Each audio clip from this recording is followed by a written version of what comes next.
বৈষম্য বিরোধী ছাত্র আন্দোলন চলাকালে কাজের মেয়ে লিজাকে হত্যার অভিযোগে রমনা মডেল থানার মামলায় ৭১ টেলিভিশনের সিইও মোজাম্মেল হক বাবু ও ৭১-এর ঘাতক দালাল নির্মূল কমিটির উপদেষ্টা মণ্ডলীর সভাপতি শাহরিয়ার কবিরকে ৭ দিনের রিমান্ডে নেওয়ার আদেশ দিয়েছেন আদালত। দর্শক, এই মুহূর্তে ঢাকার সিএমএম কোর্টে আছেন সহকর্মী আর বাদল। সরাসরি তিনি আমাদের সঙ্গে যুক্ত হচ্ছেন।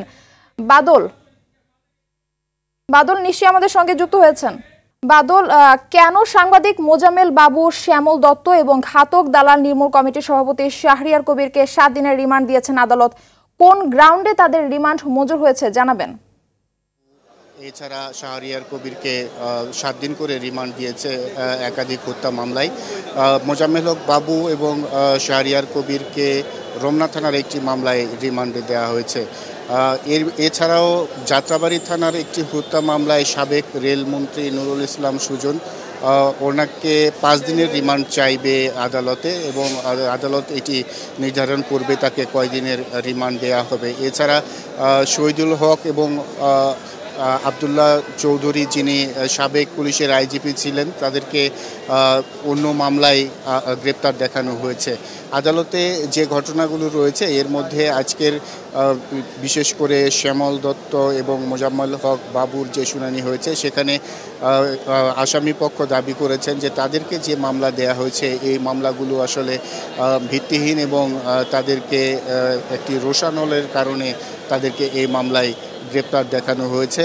আসামি পক্ষ এমনটি দাবি করেছেন এবং তারা উচ্চ আদালতে যাওয়ার জন্য তারা আদালতের কাছে ন্যায় বিচার পাননি মর্মে জানিয়েছিলেন, কারণ আসামি পক্ষ জামিন চেয়েছিলেন এবং রিমান্ড বাতিলের আবেদন করেছিলেন। আদালত সেটি গ্রহণ না করে তাদেরকে ৭ দিন করে রিমান্ড মঞ্জুর করে এবং তাদেরকে কারাগারে পাঠিয়ে দেয়। দুপুরের পরে আমরা জেনেছি যে সাবেক রেলমন্ত্রী নুরুল ইসলাম সুজনকে আদালতে তোলা হবে, তাকে আদালত চত্বরে নিয়ে আসা হয়েছে। এখন পর্যন্ত কোন আদালতে তাকে উঠানো হবে সেটি নির্ধারিত হয়নি। তারপরে তার বিষয়ে আসলে শুনানি হবে। যাত্রাবাড়ি থানায় যে সংঘর্ষের ঘটনা ঘটে এবং গুলির ঘটনা ঘটে সেখানে একজন শিক্ষার্থী মারা যায় এবং তাকে সেই হত্যা মামলায় নুরুল ইসলাম সুজনকে সেখানে আসামি দেখানো হয়েছে। তো আদালতে তাকে তোলার পরে আসলে আমরা আরও বিস্তারিত জানতে পারবো। এই ছিল আমার কাছে নিম্ন আদালত থেকে সর্বশেষ খবর। মার্ফি, ধন্যবাদ আপনাকে।